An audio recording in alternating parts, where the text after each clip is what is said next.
Salut à tous, donc j'espère que vous allez bien, que vous avez passé un bon mercredi après-midi ou un mercredi tout court pour ceux qui sont en vacances, au soleil, que vous avez profité pour lire, que vous avez profité pour vous amuser, vous éclater. Et voilà, donc moi je vous retrouve pour une vidéo chronique, donc je vais parler d'Aldous Huxley, Le meilleur des mondes, aux éditions Pocket. Donc j'ai lu dernièrement 1984 de George Orwell et j'avais plutôt aimé ce genre de roman, donc je me suis dit pourquoi pas continuer avec Aldous Huxley et lire Le meilleur des mondes. Donc euh, ça n'a pas été aussi bien que 1984, mais bon, au moins on retrouve les grandes lignes entre guillemets de 1984, malgré que ce ne sont pas du tout les mêmes, mais on retrouve toujours un roman d'anticipation dystopique qui atteint toujours à la liberté, qui atteint toujours à la liberté de penser, etc., etc. Donc il a été publié en 1931. Certains éléments fiction sont assez réalité. Donc c'est un roman qui, pour moi, je pense, se rapproche grandement de la réalité par rapport à 1984 où je pense il y a vraiment un grand mur que dans le meilleur des mondes d'Aldous Huxley, la frontière est assez mince par endroits. Donc dans le meilleur des mondes d'Aldous Huxley, donc on pourrait croire que ce monde est un paradis, donc une utopie, mais en fait l'utopie elle est pas si utopique que ça, car après on voit que c'est plutôt une dystopie qu'une utopie. Donc dans le meilleur des mondes de Huxley, déjà c'est-à-dire on sait déjà notre naissance entre guillemets, parce que pour moi ce qui se passe c'est pas une naissance, on est dans une certaine catégorie. Donc ils appellent ça les castes. Donc ouais, bon, c'est des sortes de catégories de classes entre guillemets sociales, donc ils vont de alpha à epsilon. C'est ça, de alpha à epsilon. Oh ouais, ça doit être ça. De l'alpha à epsilon. Et les alpha sont intelligents, les epsilon font à peu près des boulots de merde. Donc on sait déjà, avant que la personne vive, euh, ce que va faire la personne. Parce que chaque classe, entre guillemets, va, va avoir un métier distinct. Encore un métier distinct, oui, mais ce qui est encore plus grave, c'est qu'ils sont capables de dire ce que va faire la personne, est-ce que la personne va aimer aller vivre à la campagne, est-ce que la personne va aimer vivre à la ville. Donc économiquement, c'est intéressant de savoir ce que va faire la population. Donc là, encore, on a une atteinte à la liberté tout court, la liberté de voyager, la liberté de faire ce que bon nous semble, la liberté de faire des choix. Ben, on ne peut pas. Donc une fois que les embryons, entre guillemets, sont entre guillemets des bébés, car il faut savoir que à partir d'un embryon, donc un ovule, etc., ils sont capables de le faire bourgeonner, donc multiplier, à X fois. Donc qui dit X fois, qui dit X même personne. Enfin, même personne. Pas génétiquement, mais physiquement, on va avoir l'impression d'avoir des jumeaux. Donc si on est capable de faire X jumeaux d'un embryon, alors imaginez si on arrive à faire X embryons pour X jumeaux. Vous imaginez la population, je pense qu'elle va vite se ressembler. Je pense que dans notre monde actuel, on essaye d'être différent des autres. Parfois la différence fait qu'on a des insultes, la différence fait qu'on va être plus apprécié que l'autre. Alors imaginez que tout le monde ressemble quasiment à la même personne. Vous allez vous marier avec Jacques, mais Paul à côté, il ressemble exactement à la même chose. Donc, bien entendu, dans ce monde, ça ne se réalise pas parce que le mariage est proscrit. Donc, j'en viens à parler de mariage parce que, ben, qui dit reproduction artificielle, qui dit qu'il n'y a plus de rapport sexuel. Donc, le rapport sexuel, il y est toujours, mais dans le meilleur des mondes, avoir plusieurs compagnes, c'est toléré. Donc celui qui va aimer une seule femme où une seule femme va aimer un seul homme et fonder sa famille, c'est quasiment, c'est un c'est sacrilège. Donc vraiment, dans cette partie de, déjà ces deux premières choses, donc la polygamie et le fait qu'on arrive artificiellement à créer des enfants, on n'est pas très loin de la réalité. Je pense qu'à l'heure aujourd'hui, la science nous permet aux gens qui n'ont pas les moyens, donc c'est-à-dire les femmes stériles ou les hommes stériles, pour X raisons, hein, on n'est pas, je ne vise aucunement la personne fixée, mais peut avoir à l'heure aujourd'hui des enfants, malgré qu'elle ne peut pas elle-même en avoir. Je pense que si vous écoutiez si vous écoutez les actualités de Le mariage pour tous, par exemple, on en parle énormément, de savoir pour l'adoption, etc. Maintenant, est-ce que dans notre monde, on sera capable de faire une croix sur la famille? Je pense pas. Je pense que c'est la barrière qui restera, je pense, très solide et très longtemps. Dans notre monde, c'est pareil, de classer les gens par epsilon, etc., etc., alpha, bêta, gamma, bon, il n'y a pas jusque gamma, mais on le fait indirectement dans notre société. Je vais prendre un exemple tout court. Les gens qui ont un budget en dessous du seuil de pauvreté sont classés comme pauvres. Des gens qui sont au-dessus du seuil de pauvreté et en dessous du seuil pour devenir riches, ils sont de la classe moyenne. Et vous êtes au-dessus du seuil de richesse, vous êtes quasiment riche. Ben, vous êtes classé riche. Donc rien que là, on est classé. Maintenant, je pense que dans notre société d'aujourd'hui, on classe les gens en fonction de leur religion, en fonction de leur idée politique, de leur idéologie complètement. On les classe en fonction de leur physique, en fonction de leur état psychologique. On les classe en fonction de leur métier. On les classe en fonction de leur sexe. On les classe en fonction de leur religion. Donc, automatiquement, est-ce que, indirectement, on n'est pas comme dans le monde, dans le meilleur des mondes, où nous-mêmes nous jugeons les autres? Je pense que si. Bien entendu, je pense que l'État ne fait pas ça en disant toi tu vas devenir forgeron, toi tu vas ramasser la merde chez Cora. Non, ils sont pas comme ça. Je pense qu'on est vraiment très loin d'être comme ça et je pense que vraiment arriver à un niveau comme ça pour moi c'est une dictature ça. C'est vraiment, pour moi les humains ne sont pas des machines. Donc quelque chose qui va intéresser les drogués maintenant, c'est que pour justement, ils ont réussi à avoir des gens, à classer les gens par classe, etc.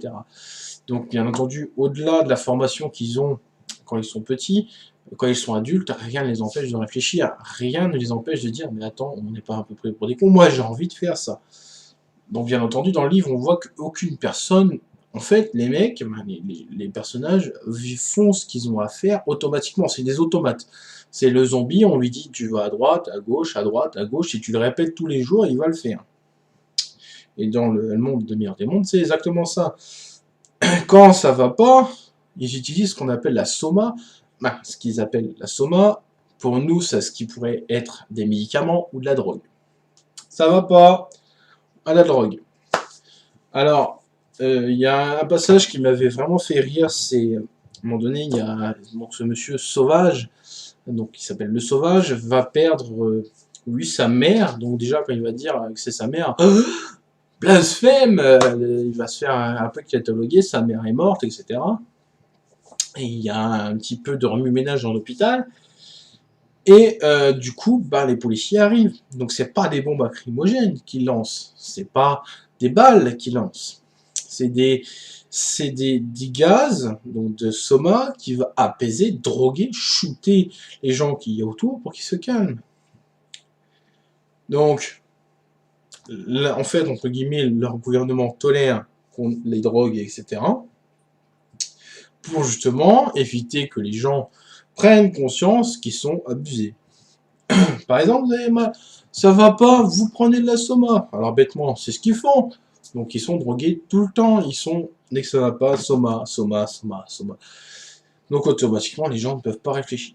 Donc le sauvage que je vous parle, c'est quelqu'un qui vient d'un milieu assez extérieur du monde de Londres, plutôt, qui n'a pas consommé de la soma et donc a une idée bien différente des habitants.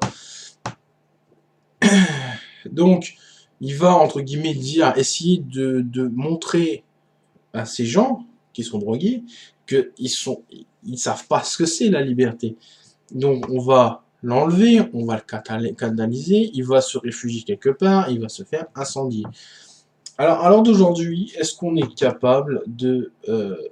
est-ce que ce que a dit Aldous Huxley à propos...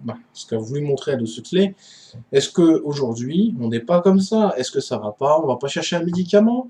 Est-ce que, par exemple, bon, moi je suis pas comme ça, mais parce que je suis très rarement malade.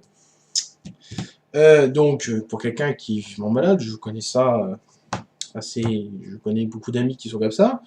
Euh, Ils sont malades, ils vont aller chercher un efferalgan, ils vont aller chercher ci, ils vont aller chercher ça. Donc bien évidemment, c'est pas de la drogue, mais arrivé à un certain point, ça en devient de la drogue. On a mal à la tête, là, on va chercher ça. Alors c'est qu'un mal de tête, donc évidemment ça fait mal, mais par exemple, quelqu'un qui se sent pas bien psychologiquement, c'est-à-dire, eh ben voilà, on va les foutre des antidépresseurs, et des antidépresseurs ça sert à quoi simplement? Ben éviter qu'il fasse chier les gens. Alors, bien entendu, je suis pas médecin, donc évidemment, mais on va leur donner ça pour qu'ils se calment, etc., etc., etc. Bien entendu, ce que montre Huxley est assez fort, assez exagéré, mais à l'heure d'aujourd'hui, dès que ça va pas, on prend des médicaments. Donc, avant, on n'avait pas tous les médicaments qu'ils avaient. Et Huxley a réussi, en 1931, à nous dire que, avec le temps, dès que ça va pas, on prendra, entre guillemets, de la drogue. Et c'est vrai. Parce que dès que ça va pas bien, on va vous donner les médicaments. Est-ce que c'est bien, est-ce que c'est mal? Je pense que là, c'est un sujet qui ne mérite pas d'être débattu sur cette chaîne, parce qu'on parle de livres. Mais voilà, donc, je vais un peu résumer tout ce blabla que j'ai donné. Donc, Le meilleur des mondes, Aldous Huxley, publié en 1931. Et pour moi, actuellement, le roman qui se rapproche le plus de la réalité, malgré qu'il y a vraiment des grosses barrières solides entre ce que lui dit et ce que nous, on vit. Alors, bien entendu, c'est celui qui se rapproche le plus par rapport à 1984. Il y a aussi Fahrenheit 451 de Ray Bradbury que je dois lire. Je ne l'ai pas encore lu et je ne pense pas le lire tout de suite. Je pense que je vais prendre un peu de recul, c'est-à-dire un peu laisser le temps, entre guillemets, de digérer un peu les romans d'anticipation et lire Fahrenheit 451 de Ray Bradbury. Donc, il y a encore d'autres points que Aldous Huxley a vraiment mis en évidence. Je ne les ai pas forcément tous détaillés. Le point commun qu'il y a déjà entre 1984 et Aldous Huxley, les deux aventures se passent à Londres. Donc, vraiment, c'est un roman d'anticipation dystopique. Aldous Huxley, entre guillemets, énumère la prise de drogue, le fait qu'on supprime la liberté de penser, la liberté de réfléchir, etc. Il exploite le fait de la science, parce que je pense que le cœur de l'histoire parle beaucoup de science, avec les médicaments, les drogues, les reproductions in vitro, on est capable de faire une société meilleure pour le livre, bien entendu. Donc, c'est un roman, donc ce roman-ci, hein, si vous ne l'avez pas vu, donc, de Aldous Huxley, je le recommande énormément. Donc, si vous avez aimé 1984 de George Orwell, ou encore Fahrenheit 451 de Ray Bradbury, je vous le conseille. Donc pour information, après avoir écrit ce livre-là, donc il a écrit en même pas 3 mois ou 4 mois, je crois qu'il a écrit ce livre-là, il a fait des essais, donc c'est le retour au meilleur des mondes et l'île. Alors pour ceux qui liront le livre, je pense, et je sais pas du tout si c'est un lien, donc pour ceux qui ont lu ces autres essais, est-ce qu'il y a un lien entre, entre par exemple le roman L'île et l'endroit où va Bernard à Lille, dans l'île, parce qu'il devait aller en Islande et puis il a demandé d'être dans une île ou je sais pas quoi. Donc est-ce que c'est cette vie-là? Et au retour des meilleurs des mondes, est-ce que c'est le retour de Bernard dans le meilleur des mondes? Alors pour ceux qui l'ont lu, et si vous pouvez m'éclairer, ce serait super. Bah, sinon, je pense que je les achèterai et je les lirai. Donc, les deux romans, les deux essais que je viens de vous donner sont toujours aux éditions Pocket, hein, donc n'hésitez pas à les acheter si vous avez aimé ce livre-là.